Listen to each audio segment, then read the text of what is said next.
नमस्कार दोस्तों, आपका मेरे YouTube channel sky is to fly में एक बार फिर से स्वागत है। दोस्तों, आज हम बात करने जा रहे हैं कुंडलिनी शक्ति के बारे में। मुझे बहुत सारे प्रश्न आते हैं इस बारे में, तो इसलिए आज हम चर्चा करेंगे कुंडलिनी शक्ति के बारे में, जो कि बहुत ही पवित्र शक्ति है।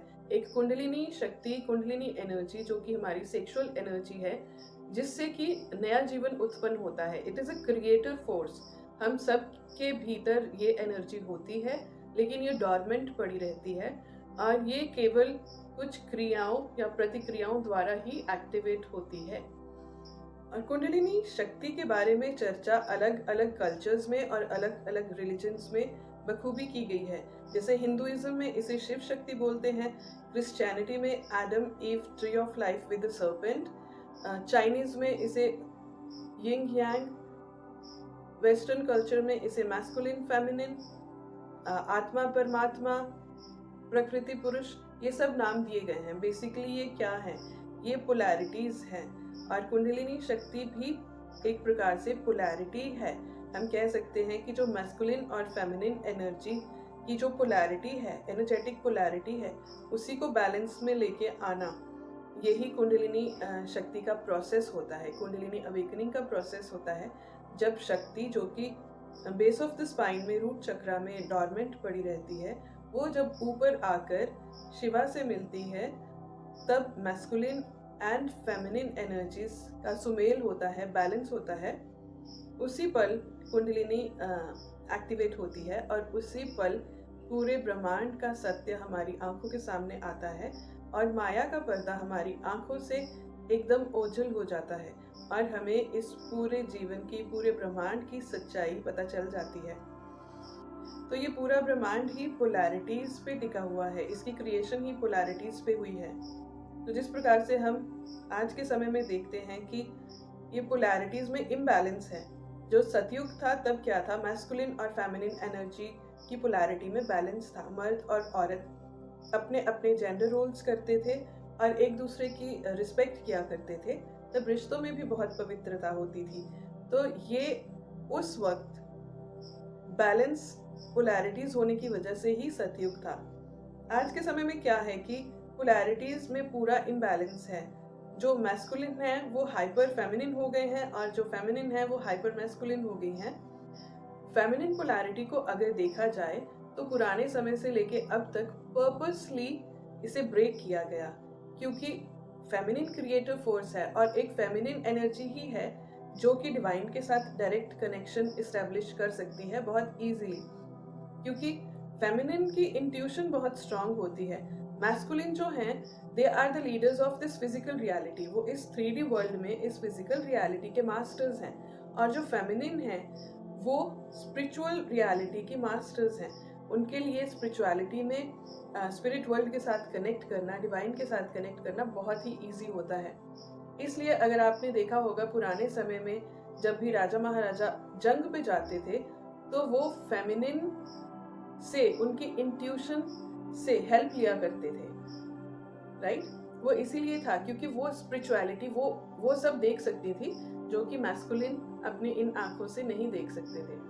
इसलिए slowly and gradually feminine aspect को कम किया गया, उसे खत्म किया गया, so that we lose our connection with the spirit world. और उससे क्या हुआ कि यहाँ पे टोटल केओस हो गया। मैस्कुलिन्स हाइपर फेमिनिन हो गए क्योंकि अब they also don't know how to be a healthy masculine, right? और इसी के चलते आजकल सब कुछ मैस्कुलिन हो गया। Even feminine have become masculine, women have become masculine, right? So there is no aspect left in ourselves that can connect easily with our spirituality, with our truth, with the spirit world. तो अब आगे बढ़ते हैं। अब बात करते हैं कि कुंडलिनी एनर्जी राइज कितने प्रकार से होती है। तो कुंडलिनी एनर्जी राइज 3 प्रकार से हो सकती है, जिसमें पहला ये है कि आप योग ध्यान करते हैं, क्रिया करते हैं और रूट चक्रा से एनर्जी ऊपर की तरफ लेके जाते हैं अपने थर्ड आई चक्रा और ग्राउंड चक्रा की तरफ। एक तो ये तरीका है जो कि मेरे हिसाब से सबसे सेफेस्ट वे है कुंडलिनी एनर्जी को राइज करने का।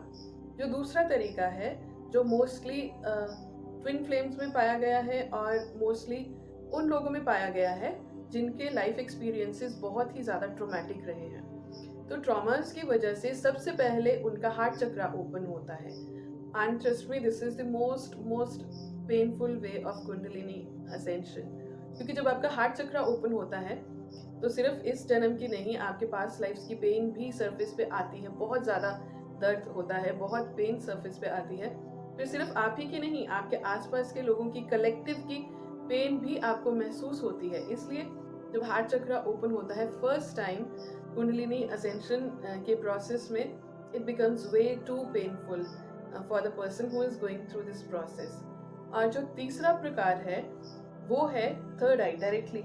जब हम थर्ड आई पे फोकस करते हैं और कॉन्स्टेंटली ऐसी क्रियाएं करते हैं या ध्यान करते हैं जिससे हमारी थर्ड आई एक्टिवेट होती है, वो भी कुंडलिनी का प्रोसेस है। लेकिन ये थोड़ा सा डाइसी प्रोसेस है और ये रिस्की है। क्योंकि इससे क्या होता है कि जब आपके लोअर चक्रास अलाइंड नहीं है, ग्राउंडेड नहीं है और डायरेक्टली थर्ड आई चक्रा पे काम किया गया है, तो हमारा स्पिरिचुअल साइकोसिस होने के चांसेस बहुत ज़्यादा हो जाते हैं। इसलिए बहुत लोगों को आपने देखा होगा कि कुंडलिनी अवेकनिंग या थर्ड आई अवेकनिंग के बाद वो साइकोटिक हो जाते हैं।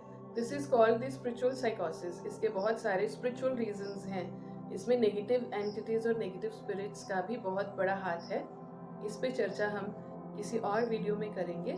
तो ये थी आज की वीडियो जिसमें हमने बात की कुंडलिनी एनर्जी की, कि हर एक कल्चर और रिलीजन में इसकी चर्चा की गई है and this is very real.